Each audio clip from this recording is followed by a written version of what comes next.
Good afternoon, everybody. And on behalf of the American people, I want to welcome President Préval, the First Lady, and their delegation to the United States.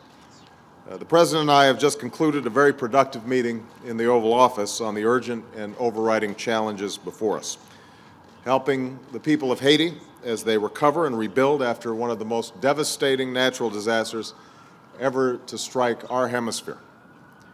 Mr. President, as I did when I spoke to you in those first days after the earthquake, I again want to express to you and to the Haitian people the deepest condolences of the American people. Your grief is shared by our strong and vibrant Haitian American community, some of whom join us here today and who continue to mourn the loss of their loved ones back in Haiti. To you and to our fellow Americans, please know that you remain in our thoughts and in our prayers. The United States joins in mourning the loss of American citizens, as more than 100 Americans died in this earthquake, and our hearts also go out to their loved ones. We also remember that this natural disaster was an international tragedy, taking the lives of Dominicans and Canadians, French, Brazilians, and people from dozens of nations around the world. President Préval and his delegation offered an update on the status of relief, recovery, and reconstruction efforts, the progress so far, and the daunting challenges ahead in a disaster that even now defies comprehension. To offer just some perspective on the awful scale of Haitian loss, it's as if the United States, in a terrible instant, lost nearly 8 million people. Or it's as if 1/3 of our country, 100 million Americans, suddenly had no home, no food, or water.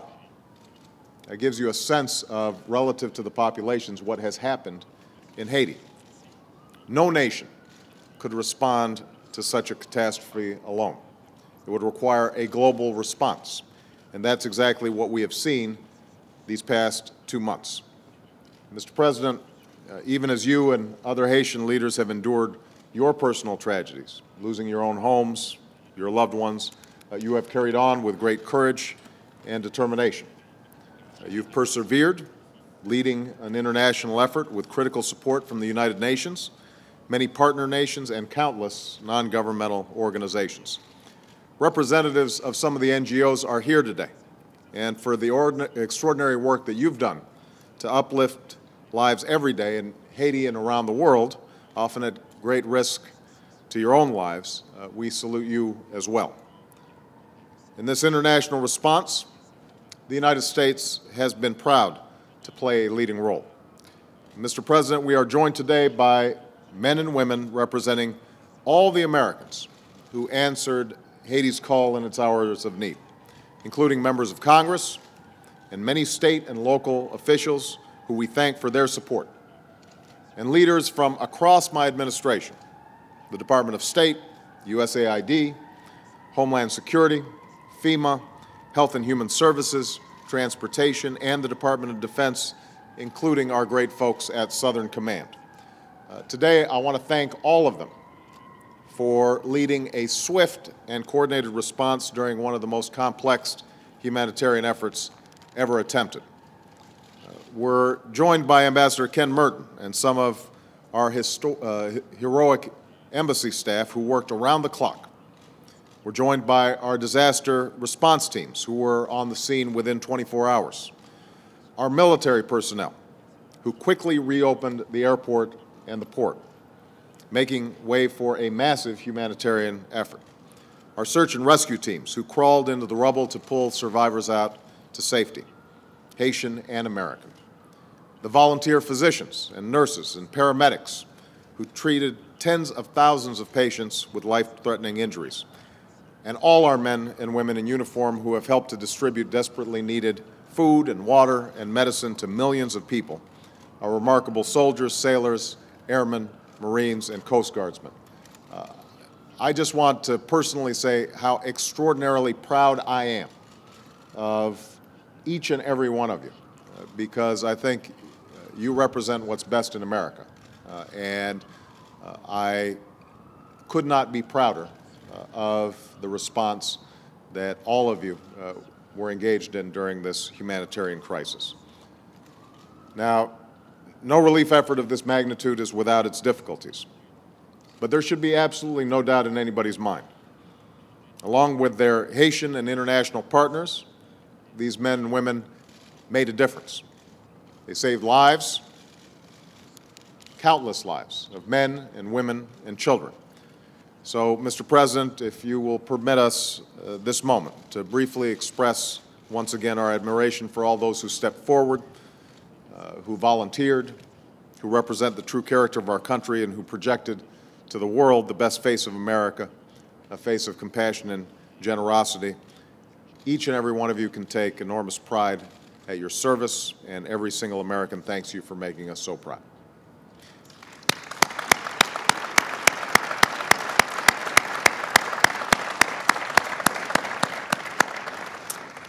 I also want to acknowledge the enormous generosity of so many individual Americans who gave what they could to support Haiti even in difficult economic times.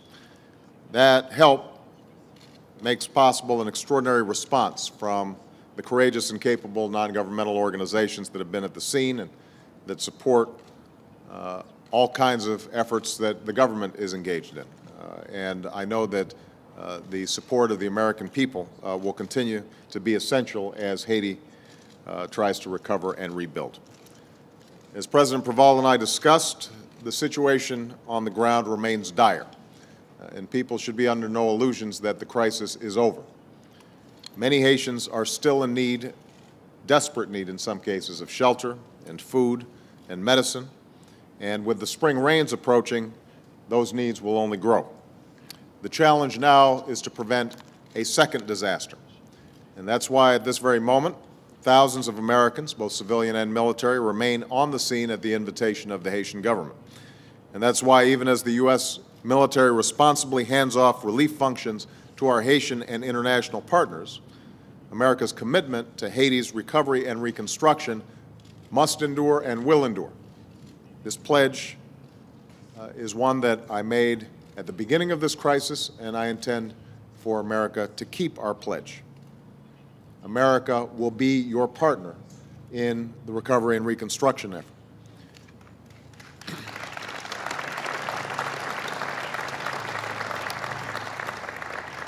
Toward that end, the International Donors Conference at the United Nations later this month will be an opportunity, an important opportunity for all parties. Haiti can lead the way and will lead the way with a strong vision for its future. The international community can pledge the resources that will be necessary for a coordinated and sustained effort. And working together, we can ensure that assistance not simply delivers relief for the short term, but builds up Haiti's capacity to deliver basic services and provide for the Haitian people over the long term.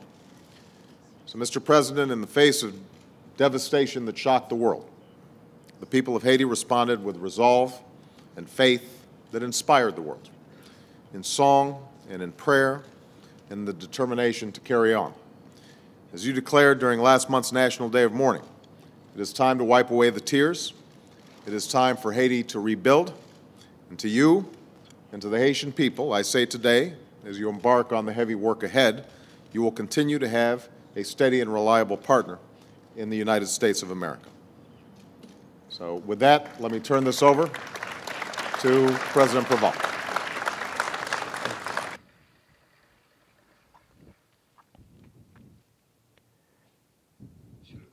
Mr. President,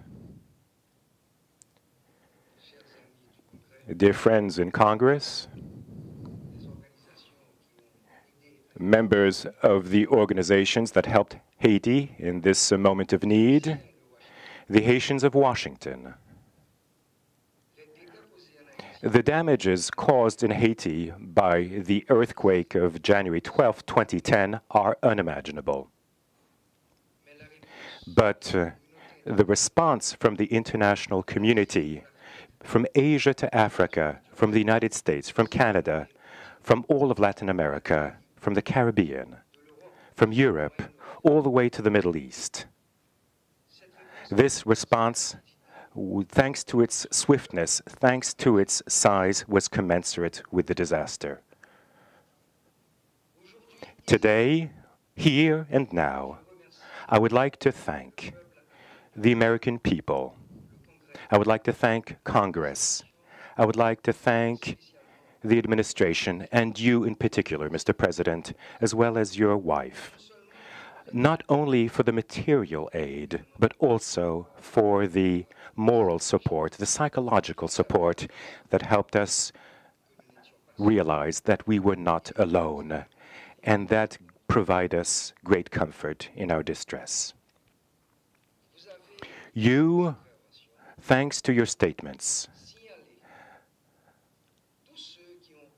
sent a message to all of those who provided help to Haiti.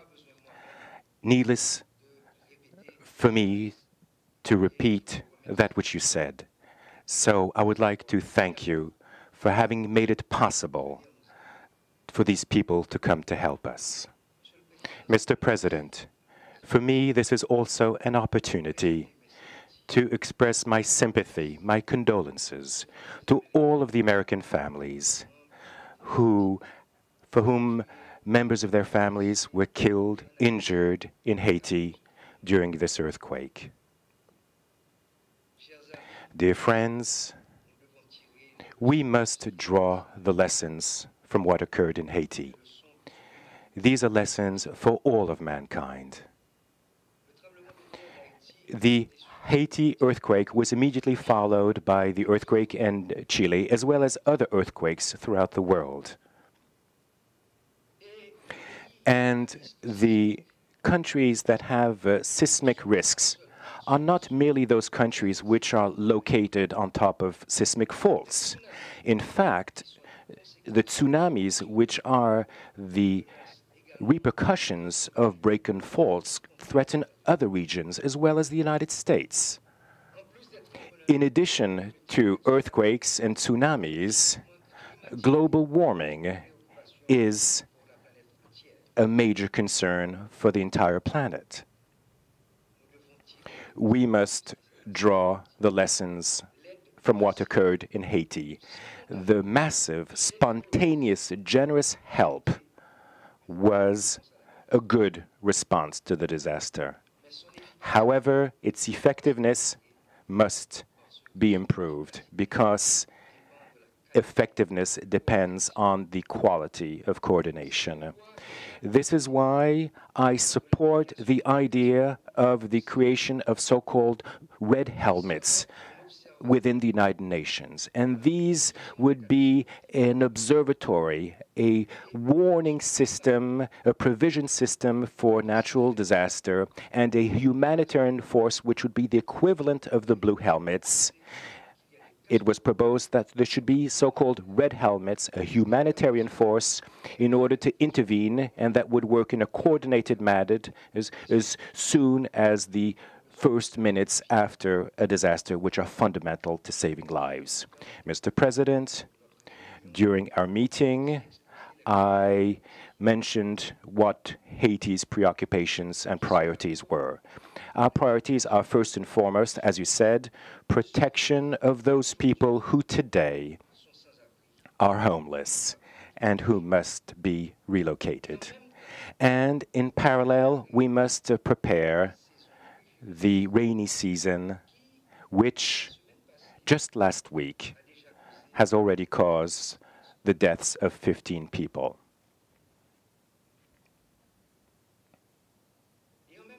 And at the same time, much more basically, we must deal with the need of rebuilding Haiti thanks to an effective decentralization policy, namely offering health care, education, jobs to all Haitians, men and women, regardless of where they live in the country, in order to prevent migratory flows towards the big cities, towards Port-au-Prince, and that will help avoid that disasters such as the earthquake would cause so many victims. On March 31st, there will be at the United Nations an international conference in order to support the reconstruction of Haiti. I do hope that all participants will share this philosophy, this vision of decentralization. And at the same time, just as the first responders, I do recommend the concept of a coordination via the creation of a trust fund, a donors trust fund whose implementation would be done, followed according to a unique procedure carried out by one executing agency. We talked about this, and I do know that we can already count on your support to be the advocate of that ID during this conference in support of our vision. Thank you very much.